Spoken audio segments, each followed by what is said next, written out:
Good morning. Thank you. My name is Vivian Onano, Seed Project Partnerships Manager and Water Aid America Youth Ambassador. I'm very honored and excited to be the moderator of this important panel on the importance of achieving gender equality. Thanks to Bush Institute First Ladies Initiative and Concordia Summit for making it possible. Women and girls make up half of the world's population, yet represent 70% of the world's poor. 1.1 billion poor women don't have access to a banking account. A recent report by McKinsey stated that violence against women is one of 6 primary and structural obstacles to gender equality in the United States. These statistics clearly show that there is unfinished business when it comes to achieving gender equality. And the reality is that women's participation in the economy is important for sustainability and prosperity. Holistic investment in women and girls is a prerequisite for achieving inclusive and flourishing economies. It starts with the basic investment in education, quality healthcare, economic empowerment, access to clean water and sanitation, eradicating gender violence and cultural norms that impede women's development. Gender inequality is a $95 billion issue in Africa as a result of women being underpaid at work and also due to many obstacles that hinder them from entering the workforce. As a young person, born and raised in Kenya, I managed to escape being a statistic through women and men who invested in my education. The education that has empowered me, given me a voice, and enabled me to be a strong and passionate advocate for marginalized women and girls. Without an education, I'll be one of the 62 million girls who are out of school today and maybe married and languishing in poverty. Education provides an important foundation for achieving gender equality, and lack of it perpetuates a cycle of poverty. I am actually proud and glad to share that my mother recently went back to school, and this year, May, she graduated with a bachelor's in public health.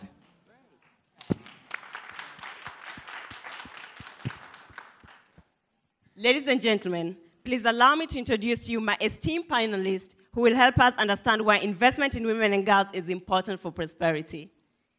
Close to me, Her Excellency Mrs. Monica Geingos, First Lady of Namibia.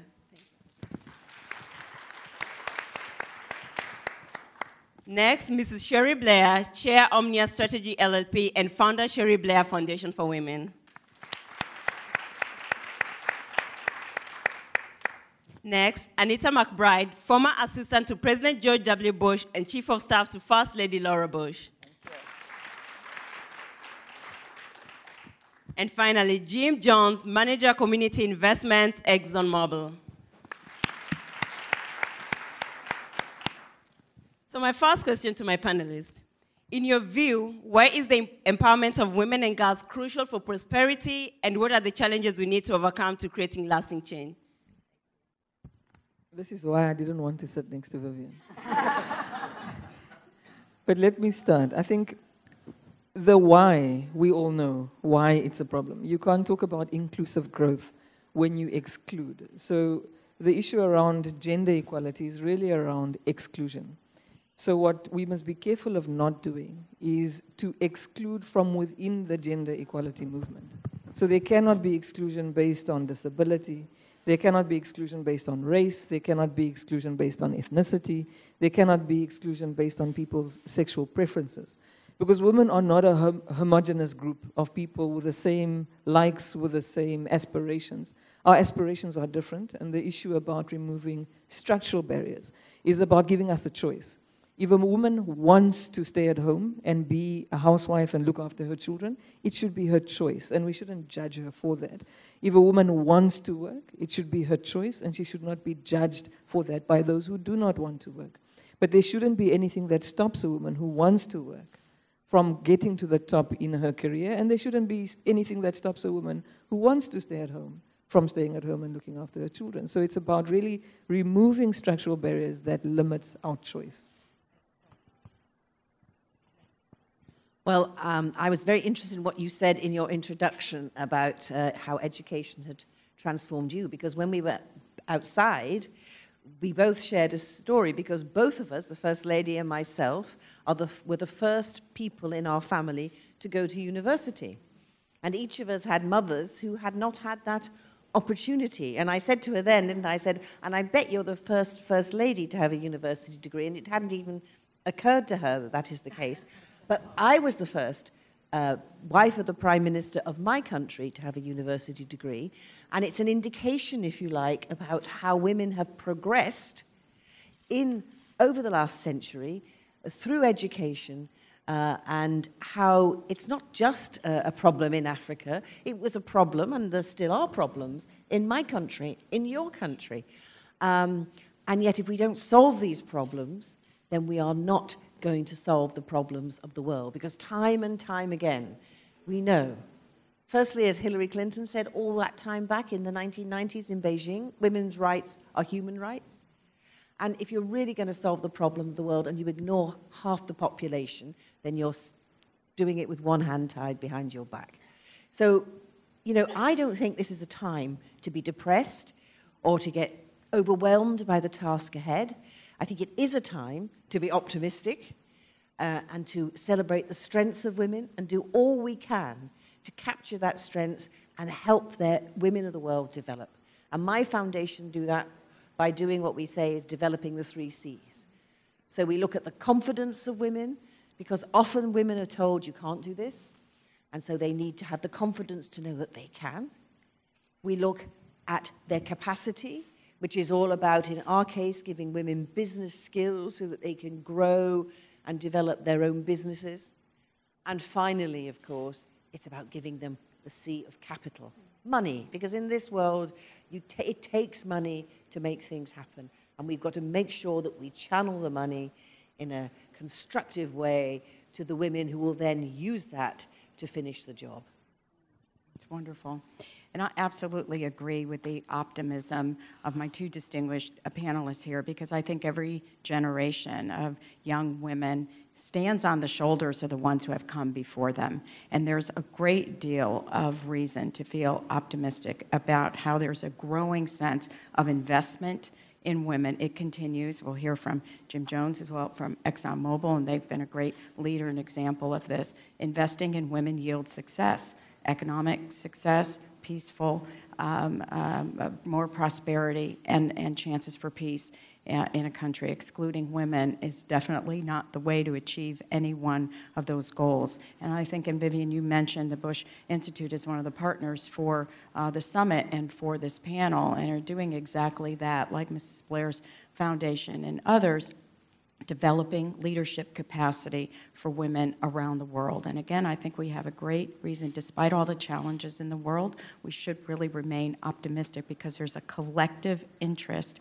across all sectors, private, public, and nonprofit, to invest in women as the means to achieve peace and prosperity. So I think the only thing more daunting on this panel, beside representing the Y chromosome, is talking about the business community's approach to this, and treating the business community as a monolith, because clearly I'm kind of challenged by talking about all businesses, so I kind of have to just associate my remarks with what we do. But clearly, I think we'll tease this out, that there are some unifying concepts that the private sector faces in this regard.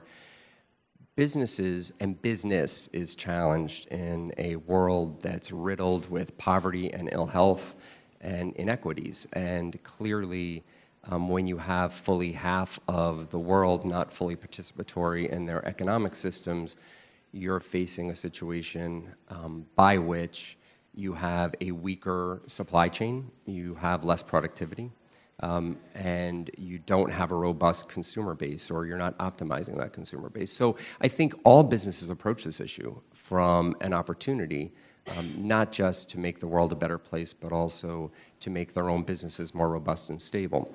We've invested in our company about $100 million in this issue, largely because communities are stronger when women are more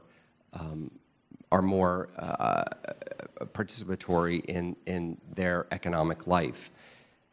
I think this tends to be an issue that we don't really need to discuss anymore. I think it's one of those things where research has proven this to be true. I think the World Bank's work on this 15 years ago, which said that women provide a multiplier effect for their communities because they reinvest more heavily in their families and in the well-being and education of their children as well as in their communities, is unassailable. Every academic research that we've seen since then has not disproven that. So as a business, we tend to rest on databases and evidence bases as well as research. And so I think we can get beyond the conversation now of whether this is important and the right thing to do and just move on to how we achieve that.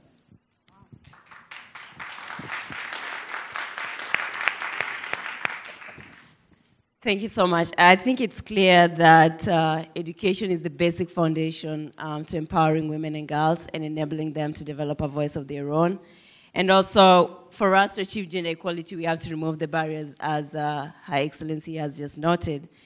So, Her Excellency, Madam First Lady, you recently launched the One Economy Foundation, which aims to build a bridge of opportunity between the dual economies in Namibia.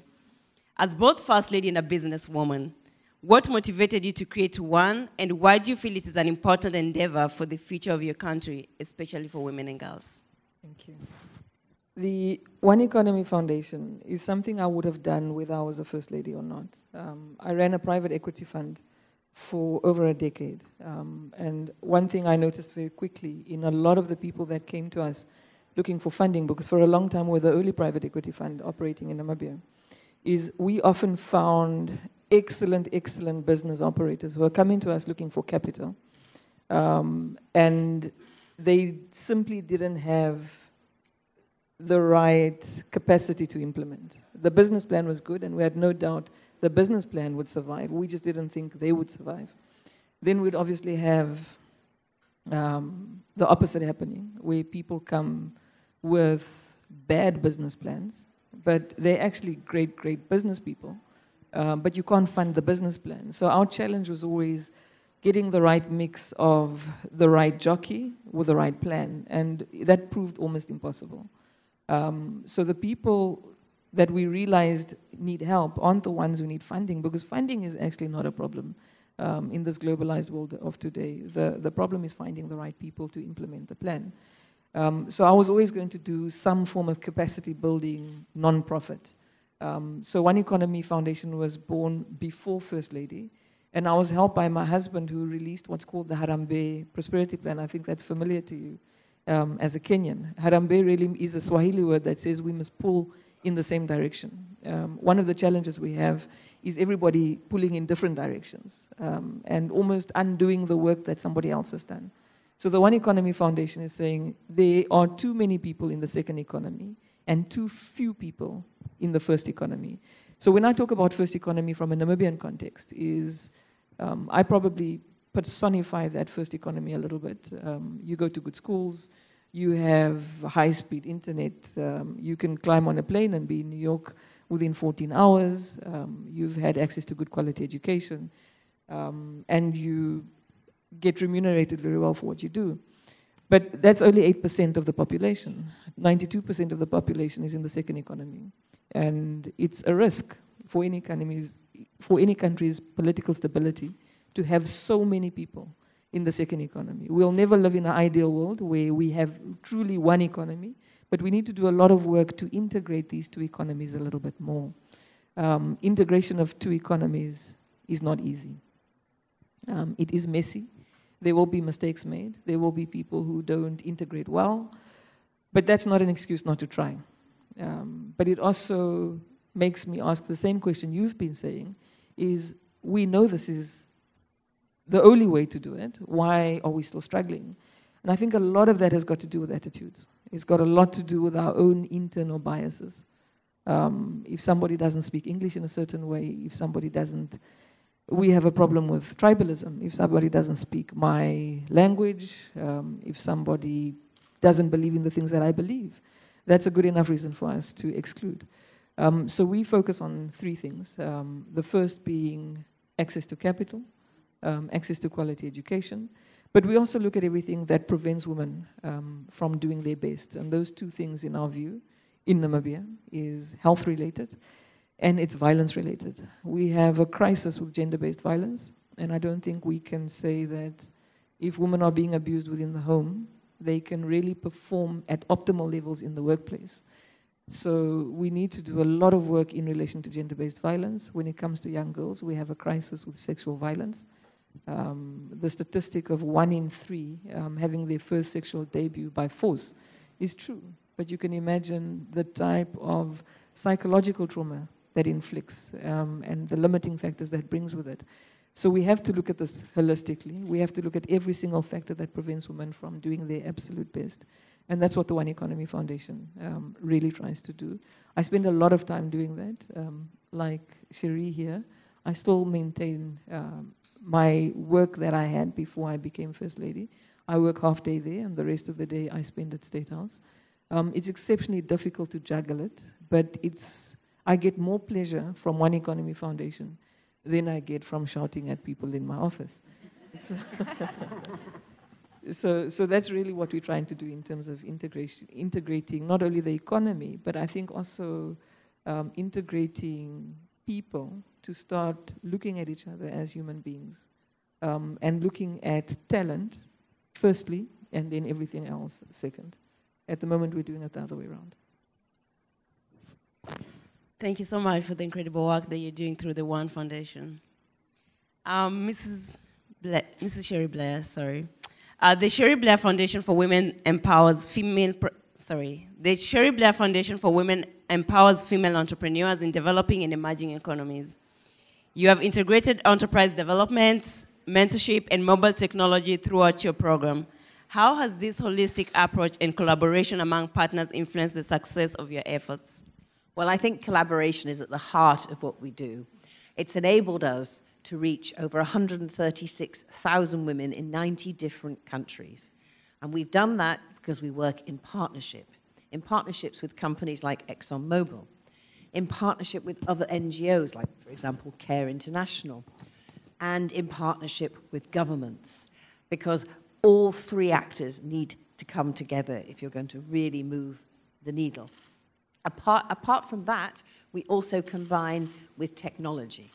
Because I learned, and you mentioned the fact that I continued to work when my husband was Prime Minister. I couldn't have done that without the power of technology behind me that enabled me to have a tea in Downing Street with a First Lady and then go back into my office in Downing Street and actually deal with a client query. And the client didn't even know what I'd been doing the half an hour before because they just got the answer to their email. And so how do we use the power of technology to help us reach people who we haven't been able to reach before and reach them on a scale that we can really start making a difference? Well, we've done it in a number of ways. We've done it, for example, with the program that we did thanks to the help of ExxonMobil in Nigeria, Tanzania, and Indonesia, where we designed an app for the mobile phone, which was essentially, we called it the Businesswoman app, and it was essentially hints and tips for business women, market women, that they could get a tip every day on their mobile phone to help them improve their business. And we had it evaluated, and it was incredibly successful, and it showed women, for example, the First Lady just talked about how you move from the informal to have to move from the informal to the formal economy, so there's one economy, not two economies. Many of the hints and tips were simply about how to register for a business, why you should register a business. And this proved incredibly successful. And then at another level, we've done what we call these blended learning programs. And we did that, and I was in Lagos on International Women's Day this year to give out the certificate to 500 women who we'd helped with our blended learning program. And this is a program where the women came together at the Lagos Business School to learn about business skills, and then they went away, and the lectures and the seminars were then conducted on a tablet. So they didn't have to give up for 3 months doing their job, but they could actually work on this whilst working on their job, a bit like you and your foundation. And it was amazing. So when I went, gave out the certificate, one of the graduates spoke, and she was a doctor, in fact, a psychiatrist. And she'd set up the first outpatient clinic for people with mental health problems in Lagos. Now, obviously, an intelligent woman with great skills, but she said, she really didn't understand much about things like spreadsheets and financial planning, P&L, and this is the sort of thing that had happened on the course. And so she was really able to understand her business so much better as a result of that. We also teamed up with Diamond Bank in Nigeria, and they came and gave presentations to the women about the sort of business loans and the things that they could offer to help them grow their business. Then there was another woman there, and she said, I said, what do you do? She said, oh, I'm in soap. Now, instantly, I make an assumption, and I say, oh, yes, we work with a lot of ladies who make lovely smelly soap. She said, no, I have a factory, and we make washing powder and dishwashing powder. But nevertheless, though she had those skills, she still needed the help with those non-intuitive things that's all about the economics of running a business. And we were able to provide her with that while she could still make sure that the factory was running. So this collaborative approach and this use of technology can really help you move the needle. I could go on, but those are just a couple of examples. Thank you so much, Mrs. Blair. Anita, your White House service spans 2 decades and 3 presidential administrations, including the role of Assistant to President George W. Bush and Chief of Staff to Mrs. Laura Bush. In your experience, why is the role of First Lady so important, and what makes a First Lady effective in leveraging her unique platform to improve lives? Well, I'm going to start by saying one thing. There's a reason why Pat Nixon, a former First Lady in our country, called the role the hardest unpaid job in the world. And there's a reason for it. Listening even to these 2 distinguished women, Mrs. Geingos and Mrs. Blair, how they had to balance so many responsibilities, a private life and public expectations. And that's why this role is so important. It's so unique. There's no statutory authority associated with it. There's no salary associated with it. But it provides such a unique platform the minute that the president or prime minister is sworn in, and there's an expectation that you do something with the job.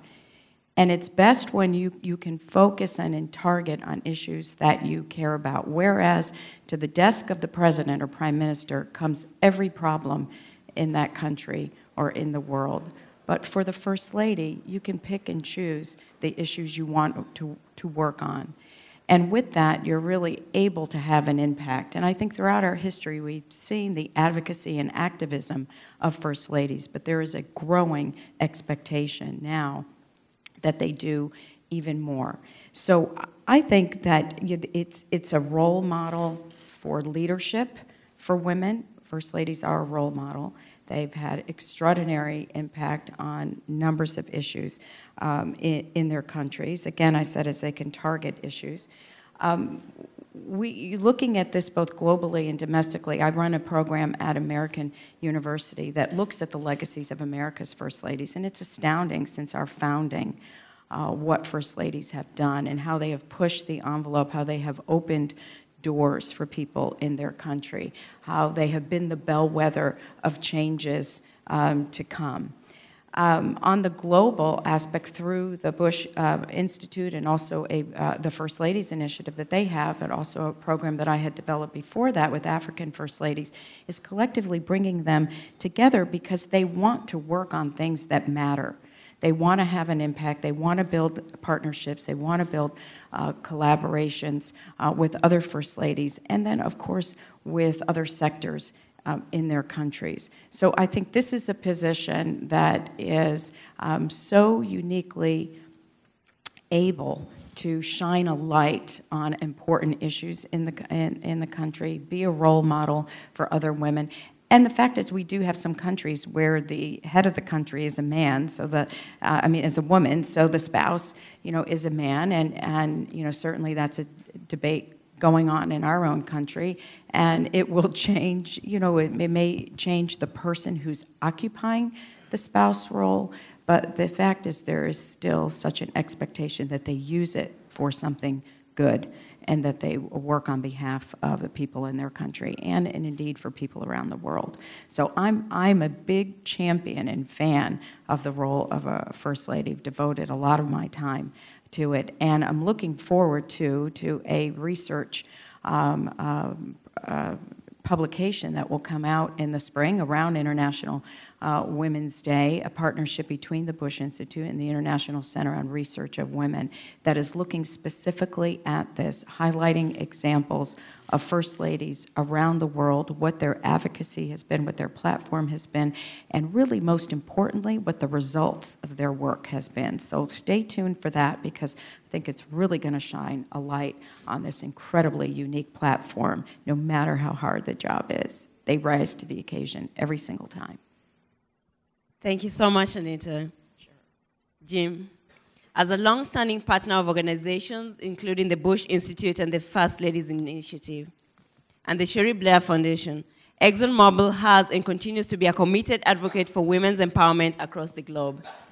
From the private sector perspective, why is collaboration and partnership important in advancing the status of women and girls worldwide? Cherie and I were talking about this last night, so I'm prepared for this question. So thank you for asking me this. Let me take a step back before I address that directly. People ask me a lot of times why a big oil company is involved in this issue. And so I just want to talk you through a little bit of a timeline of how we became a major investor in women's economic empowerment. Started basically about 10 years ago when we, with the help of Kathy Calvin and her organization, looked across the Millennium Development Goals and thought, how can we best kind of interact with helping human progress and economic prosperity in developing countries? And we had a fairly robust and continue to have a fairly robust global health intervention program, both in our workforce as well as philanthropically, specifically dealing with the fight against malaria. And we would look across the countries where we have operations and continue to explore in regions that don't necessarily have mosquito-borne disease issues. But because we're some of the smartest people in the world, we realize that there are women in all these countries, so it's probably a good idea for us to focus on something like that.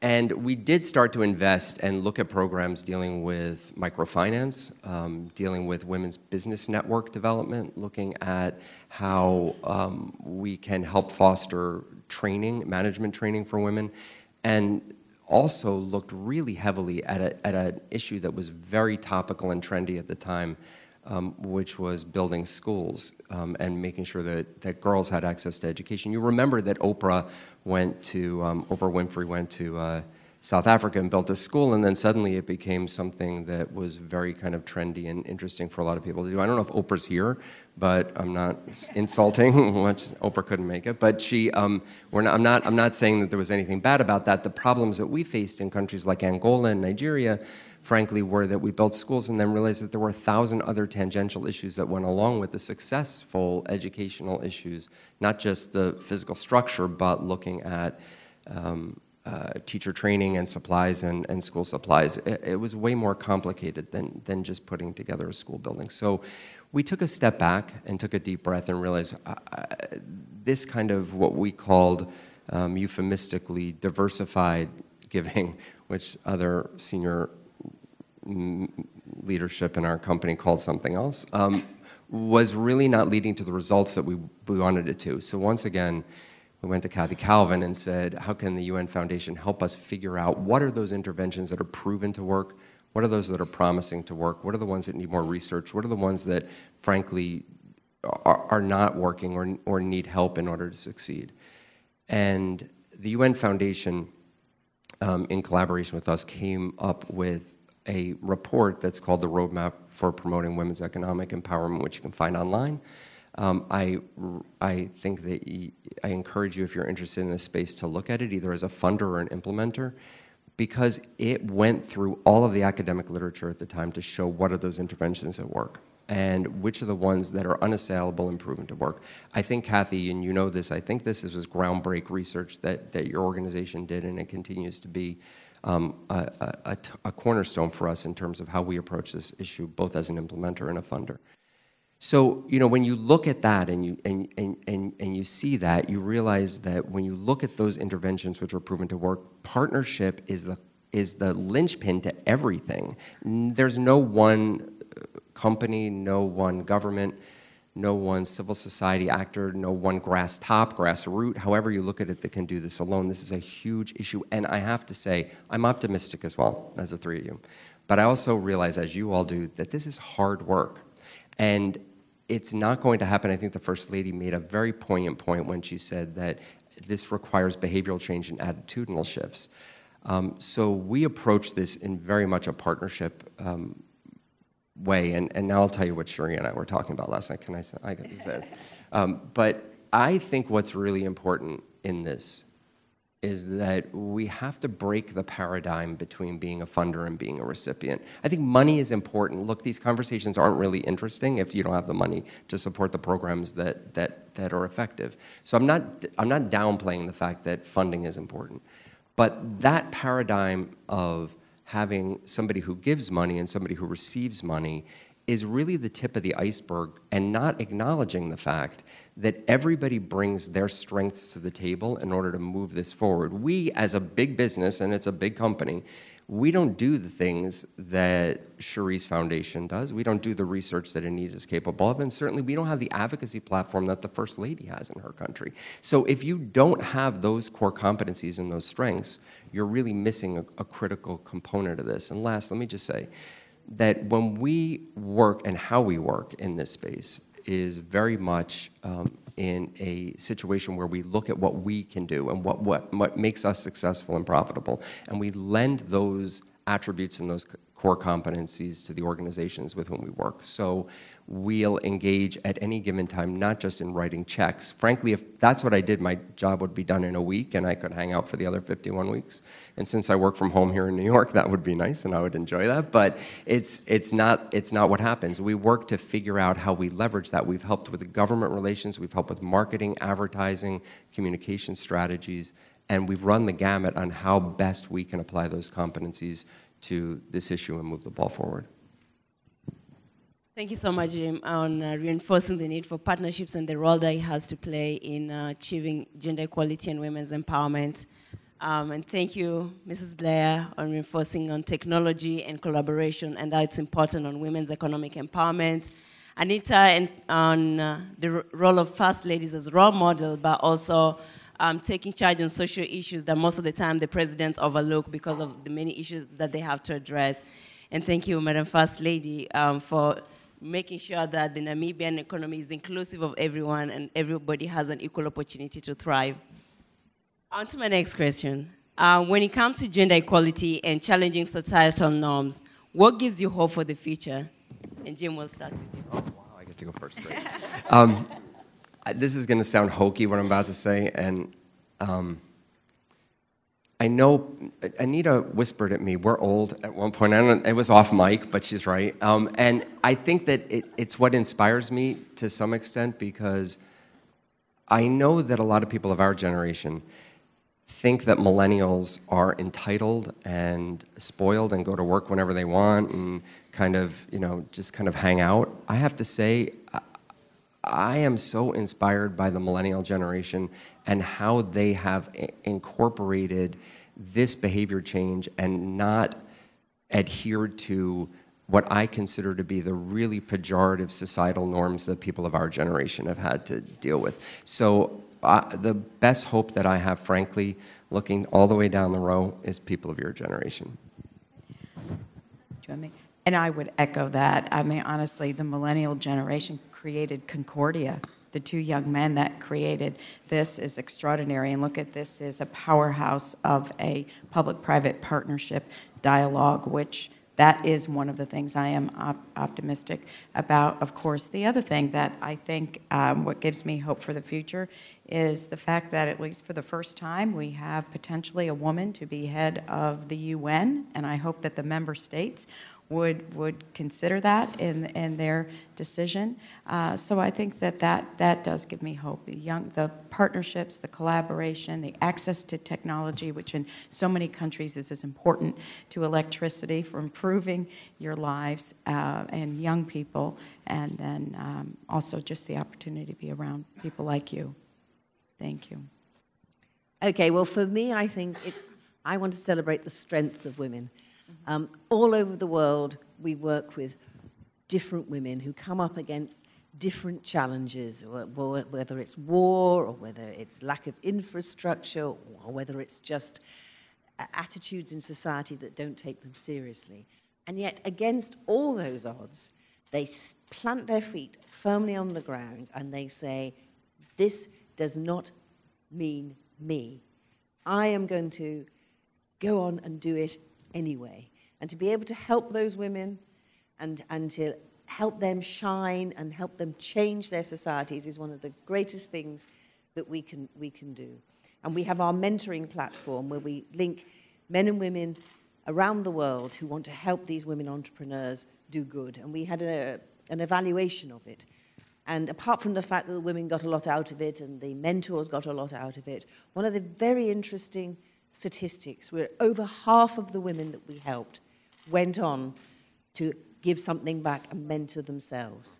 So it wasn't just that they took the benefit of what they had, but they also paid it back and made sure that it spread around their community. So it's the strength of women sometimes, I think, that men are frightened of more than anything else, and that's why they keep us down. So let's celebrate that strength, let's bring it out, and honestly, we are not going to wait another 100 years before we find women taking their rightful place on the world. And I absolutely agree with you, Anita. We need to see a woman at the head of UN, and, you know, I'd like to see a woman at the head of the US as well. Yes.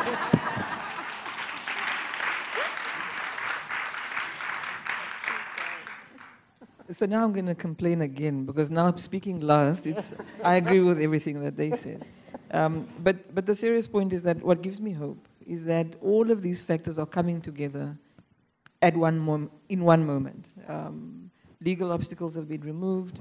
We're addressing attitude issues. But most importantly, we have a generation of young people like yourself who are pushing, and they're pushing hard. And you've got all of these factors supporting what you're pushing for.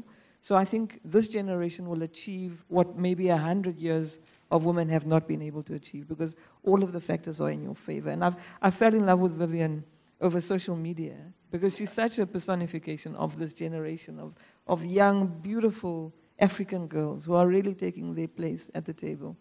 And with young people, they don't always speak to us in the tone we want to be spoken to or in a language that we understand, but they're doing great things. And I think as First Ladies, what we have, our office is unfunded, we don't have political office, but we're probably the only people in the country who don't have to make an appointment with the president. So, that's right. So we must utilize that access for the benefit of young people like yourself. Thank you so much, Madam.